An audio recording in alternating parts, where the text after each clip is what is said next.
Good afternoon, brethren. This is Big Judah coming to you guys from California. Before I begin, I want to give all praises to Yahweh, the Most High. I also want to acknowledge my earthly mother, who is the Holy Spirit, who is wisdom. And I also want to give acknowledgement and praise to Yahweh Shai for bringing this knowledge and understanding to us. And to say, today's is going to be a real quick lesson. I was watching this video, and it's amazing because the other nations are starting to see these curses switching onto them. And they still don't understand or won't acknowledge why. They might be saying, like, if they're Republicans, it's the Democrats, or for the Democrats, it's the Republicans. And it's their failed policies that are the reason why these plagues are starting to fall on them. Well, I'm here to let you know that that's not why these plagues are falling on them. The plagues are coming because it's been deemed by the Most High that we would have our 400 years of captivity. We've been in and out of captivities for thousands of years. The other nations will not acknowledge, who we are, who our power is. And this is just the fulfillment of Scripture. And it's funny because you sit here and just listen to them. This is what happens when people don't have the Most High and they're trying to make sense of all the things that are happening in their surroundings, off of very little information. Everything down here has been a really bad copy of the heavenlies. And the fact that the other nations will not refuse to acknowledge who we are and what they've done, then that just makes it so that, even when the curses are falling on them, they have no understanding as to why. We're going to watch a little bit of this video from the Common Sense Show, and just kind of let him kind of talk, and then I'll kind of talk about some of the stuff he's kind of talking about. Here we go.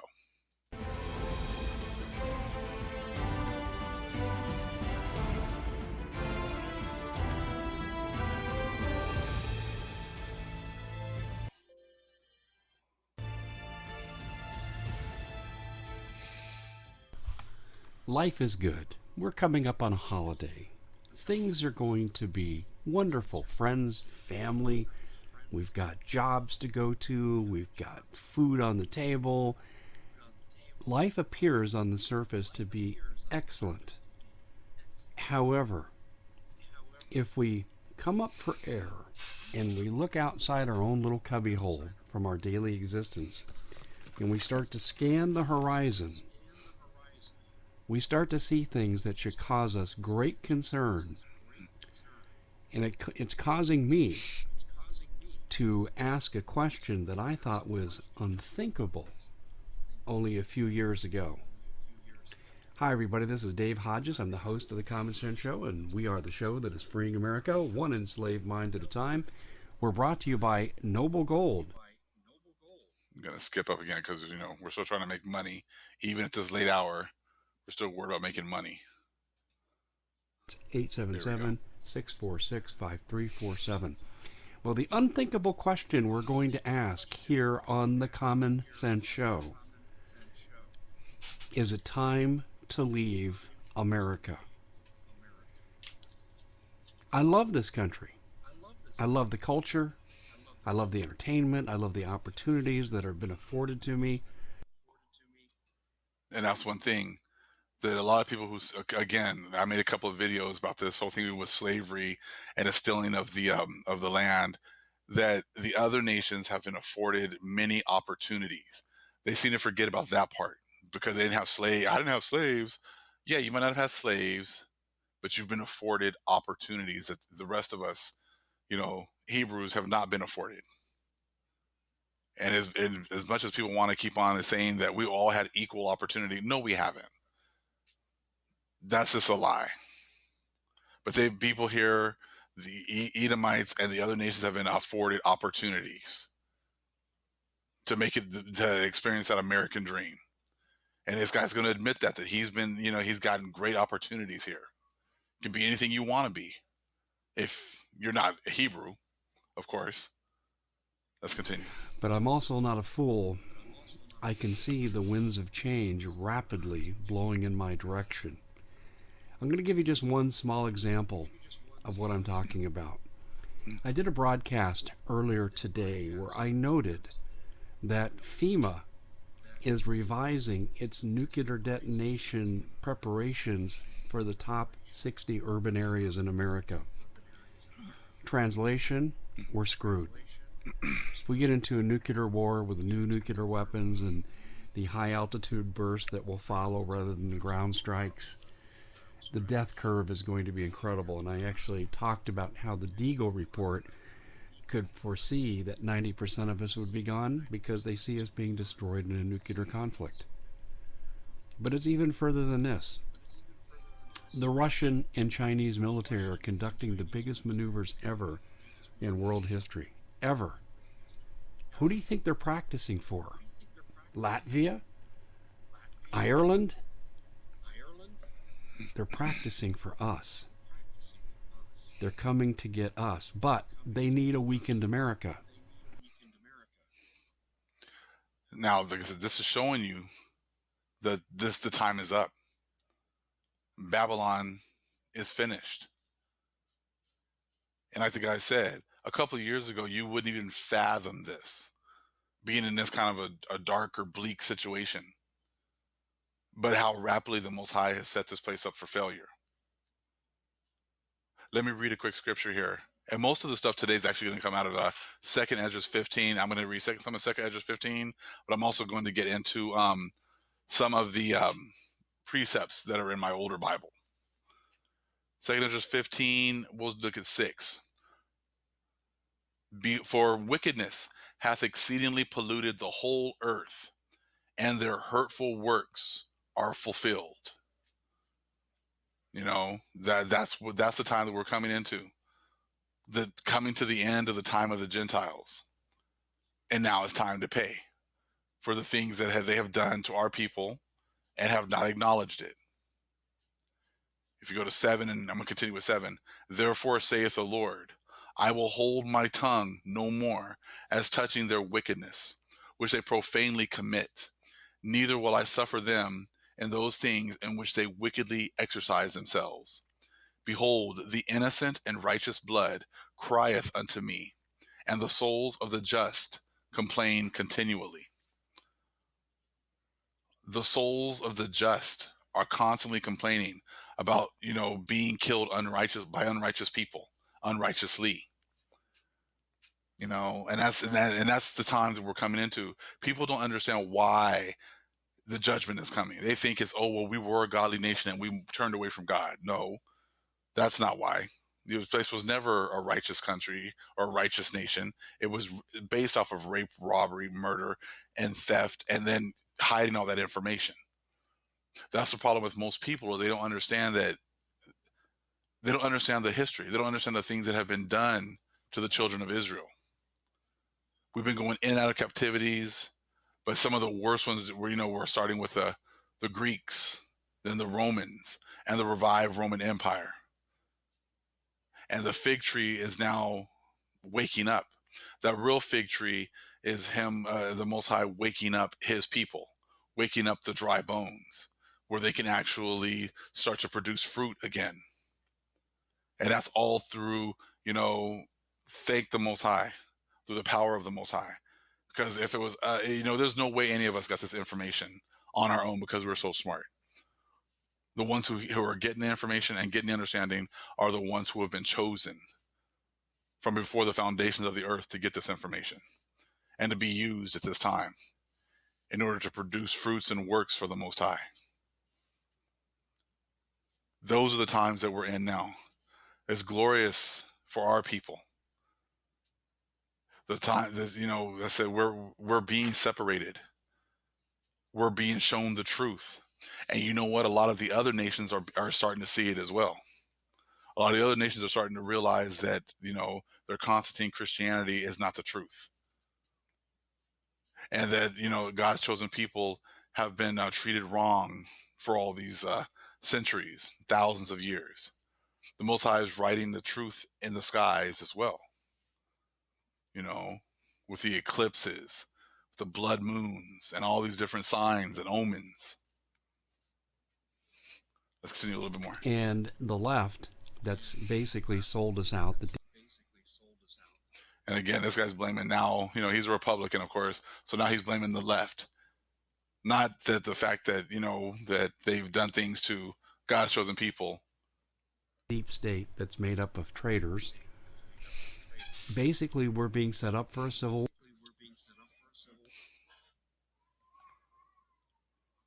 Gays versus straight, immigrants versus citizens, and we're being set up for a civil war on multiple fronts. And behind all of it's George Soros. And if Donald Trump was truly intent on stopping it, he would do two things immediately. He would fire Sessions and Rosenstein.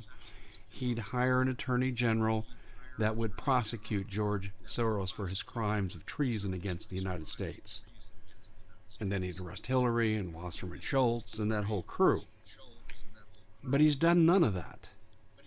And the march towards civil war continues.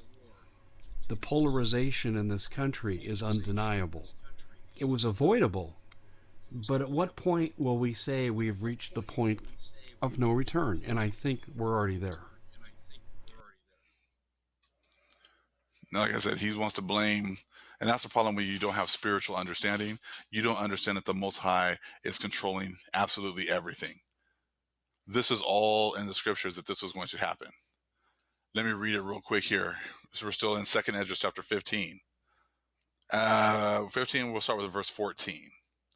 Woe to the world and them that dwell therein, for the sword and their destruction draweth nigh. And one people shall stand up to fight against another, and swords in their hands. For there shall be sedition among men, and invading one another.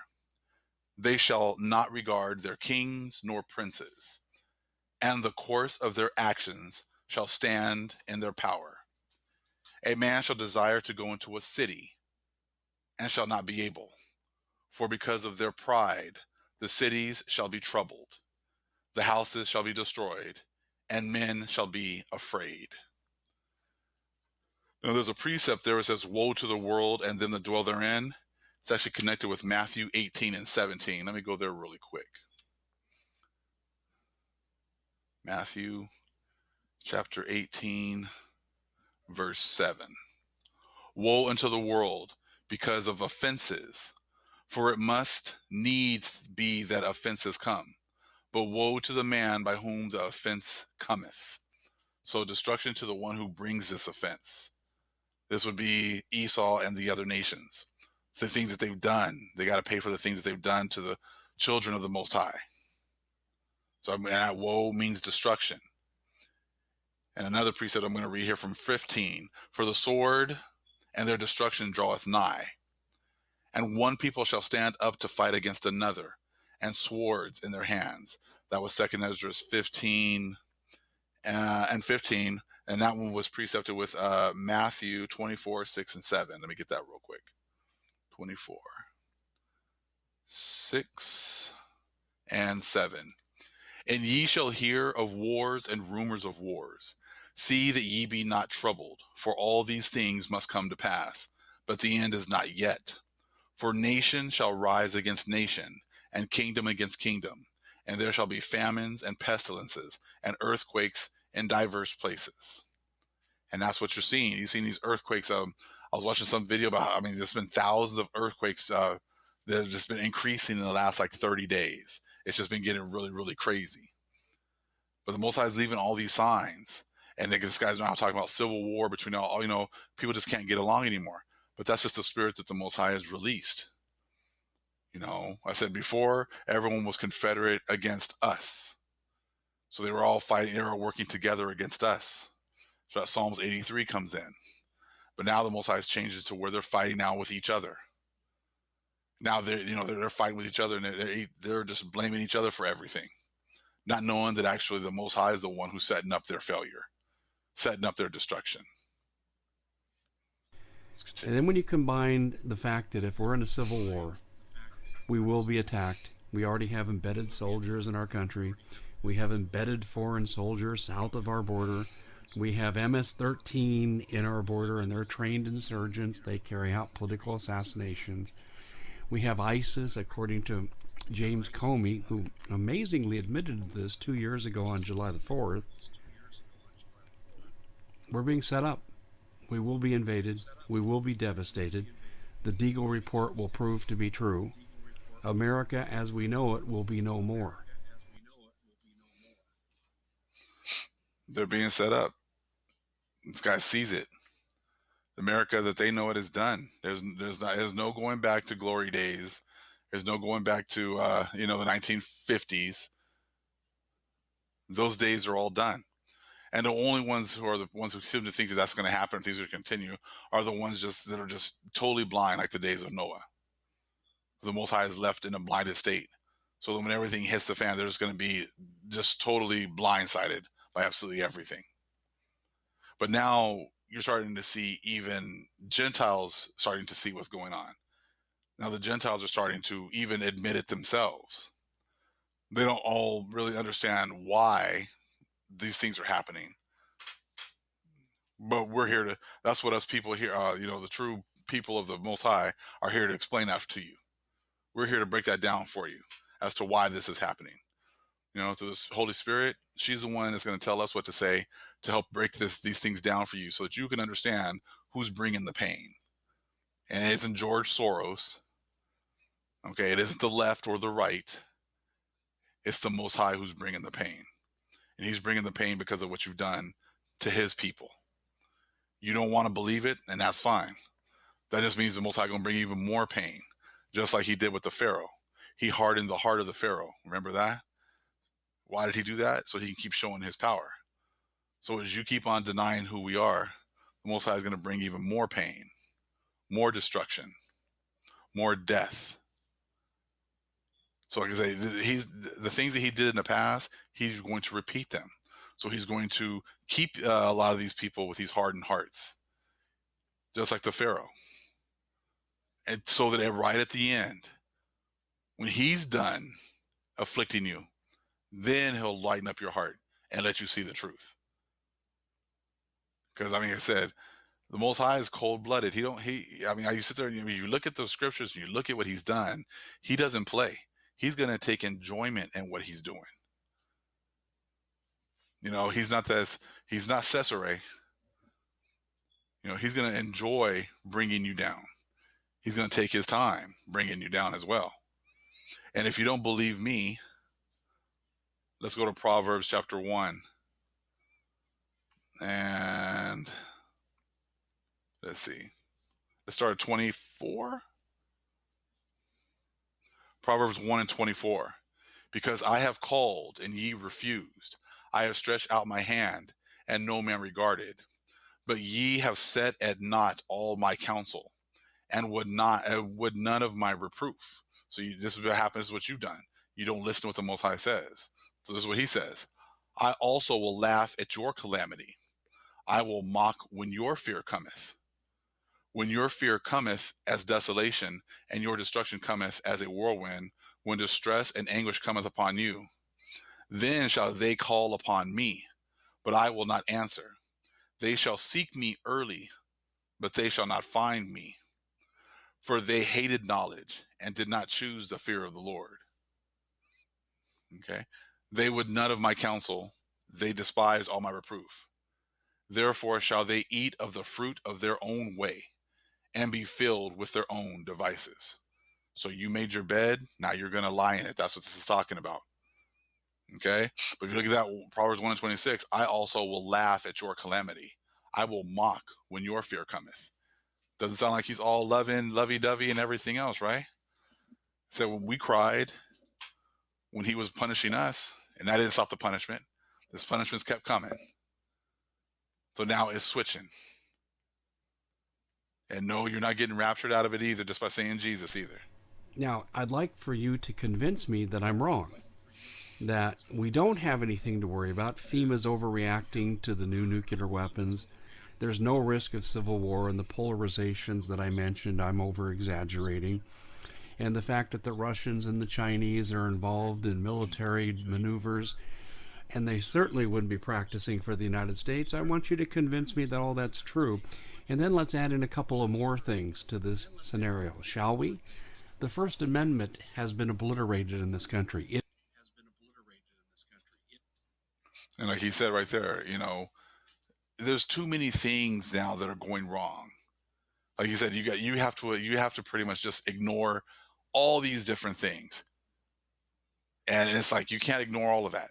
There's too many things now that are fitting together to show that the run of Babylon is done and that judgment is coming. And let me read a little bit here more out of 2 Ezra chapter 15. Let's start with 21, because we're still getting persecuted. Even to today we're getting persecuted. So it says, like as they do yet this day unto my chosen, so will I do also, and recompense in their bosom. Thus saith the Lord God, my right hand shall not spare the sinners, and my sword shall not cease over them that shed innocent blood upon the earth. The fire is gone forth from his wrath, and hath consumed the foundations of the earth, and the sinners like the straw that is kindled. Woe to them that sin, and keep not my commandments, saith the Lord. I will not spare them. Go your way, ye children, from the power.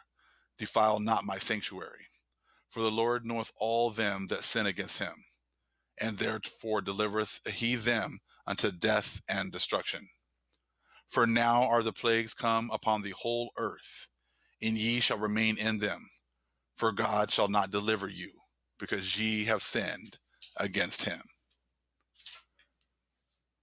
The plagues are now switching. The curses are now switching.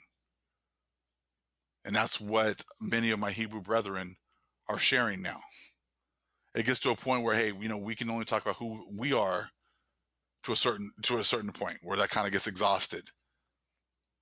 And now we're moved into a time of now that the other nations, the curses and the plagues are now getting ready to fall on you. And you don't understand why these things are coming. And that's our job also, as to explain that to you, why the things are happening. A lot of times our people didn't want to believe also, we know that these plagues and these things are going to happen to them. But the prophets and the men of the Lord had to explain that to our people as to, yes, this is going to happen to us. Yes, we've sinned against the Most High, and this is what's going to happen to us. And the same thing is repeating again. But now we're repeating it to the other nations. Now we're telling the other nations what's going on. Okay? It is gone, thanks to the social media giants, and they haven't gone far enough. In fact, they're planning another secret meeting where 16 of them are going to get together and decide how they're going to deal with the flow of information. And when they take away the First Amendment, the Second Amendment will surely follow. Why do I say that? Because who could protest if you don't have a First Amendment? Who can organize the people through a verbal message, whether it be in the internet, radio, whatever? First Amendment's gone. You can't organize, and your Second Amendment will be next, and it will come like a thief in the night. And then when we're disarmed, and the leftists, who are the extremist communists and the worst thugs of all time in American history, when they assume power in this country, who do you think they're going to be coming for? And when that moment, that apex arrives of this event, that's when we'll be attacked. Do you see why I'm asking the question, is it time to leave America? I get letters from people routinely, from Panama, from Chile, from Ecuador, from ex-American patriots who are saying, Dave, can't you see it coming? And they lay these same things out that I just put in this particular broadcast in a condensed fashion. And they get one or more of these elements right every single time. I've known people that have left who say that this stuff is going to hit the fan. Tell me how this is wrong in the comment section. Okay. And people aren't running away either. We weren't allowed to run away from our punishment. The punishment is going to be worldwide. And the Most High is going to find you. So if you think you're going to run away to some South American country or somewhere else, I said the Most High knows exactly where you're going. Death will just be waiting for you over there as opposed to over here. Let me end this here with a couple things that are going on right here. I'm going to read this with, I'm going to finish with Jeremiah 30, chapter 16 and 17. Therefore, all they that devour thee shall be devoured, and all thine adversaries, every one of them, shall go into captivity. And they that spoil thee shall be a spoil, and all that prey upon thee will I give for a prey. So there's no running. 17. For I will restore health unto thee, and I will heal thee of thy wounds, saith the Lord, because they called thee an outcast, saying, This is Zion, whom no man seeketh after. I'm going to continue with 18. Thus saith the Lord, Behold, I will bring again the captivity of Jacob's tents, and have mercy on his dwelling places. And the city shall be builded upon her own heap, and the palace shall remain after the manner thereof. Let me continue. And out of them shall proceed thanksgiving, and the voice of them that make merry. And I will multiply them, and they shall not be few. I will also glorify them, and they shall not be small. Their children also shall be as aforetime, and their congregation shall be established before me. And I will punish all that oppress them. He says he's going to punish all that have oppressed us. So if your ancestors have had a hand in oppressing us, you're not running away. The Most High says punishment is coming. He says it all over the scriptures. Okay? So the plagues are not coming because of a left-right paradigm. The plagues are coming because the Most High has ordained it. Our punishment is just about up. Your punishment is about to begin. Now, that's not, I don't have a problem with me saying it. That's a problem with the Most High because he's the one that ordained it. All praises to the Most High, Yahweh. Again, I want to acknowledge my earthly mother, who is wisdom, who is the Holy Spirit. We also want to praise Yahweh Shai and thank him for bringing this knowledge, or being sent here by the Father to bring this knowledge and understanding to us. Shalom.